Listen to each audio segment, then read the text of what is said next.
Hey, what's happening, people? I was not planning to do this review, but a few days ago I got the Profoto A2 and I was excited. I want to do an outdoor shoot. If you guys saw my previous videos, I already had a Profoto A10, which I compared with the Godox V1 before, and I wanted to get another light in Profoto ecosystem to create a little tool light setup on the go for me, because I have some projects coming up and I require to use some Profoto lights. And I like the shape and the form factor on the A2 because it's easy to pack and you can use it with a pistol grip, which I like a lot, on location, to position the light and move it around the way you want it. And I was like super excited. This is good. It looks good. It's very small. It fits in your camera bag. But all the time when I get a new light, I'm doing some testing. And I'm using my light meter and I'm taking some readings to see, like, from 6 feet, what kind of output I get. And when I start testing Profoto A2, I was really disappointed because it's something like was not expected. Everybody on the internet, all like testing this light, they say, like, they give it praise that it's such a good light, such a good output. But in my testing, it has less output than the Profoto A10.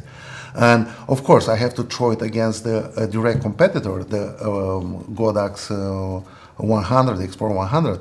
And 100 just kills it because it's has 2 step more output than the Profoto. Price comparison, we don't even go that way, because this is like way more affordable than, the Profoto A2, and I was expecting for the quality control Profoto had, it shouldn't happen. My basic setup to test the lights, the new lights, is very simple. I have the light on the stand, 6 feet from my light meter, and max power. I am gonna pop the light, and I'm getting, with the Profoto A2 at the max power, I'm getting an exposure of f8.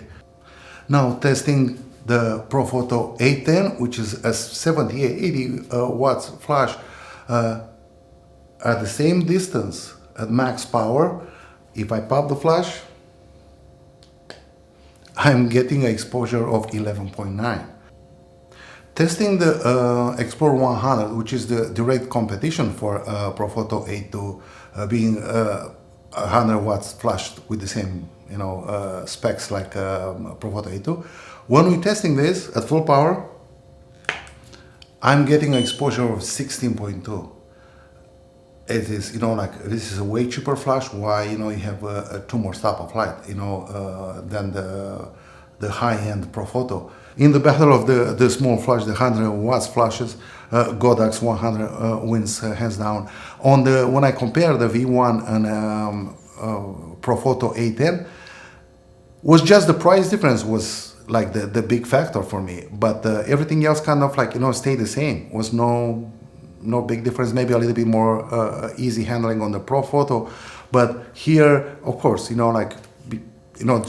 quality of the finishes on the Profoto A2 are much better than the Godox 100, but everything else, the 100 wins. Have everything, the power output, the features on the flash are way better than you get with Profoto A2. So if you're in a market to get another light and you're thinking Profoto, I think it's good for you to know what is the real output on this light.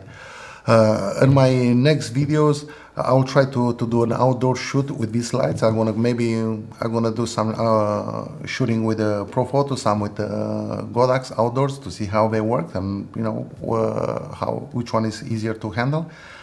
Until then, stay good, people, and see you in my next video.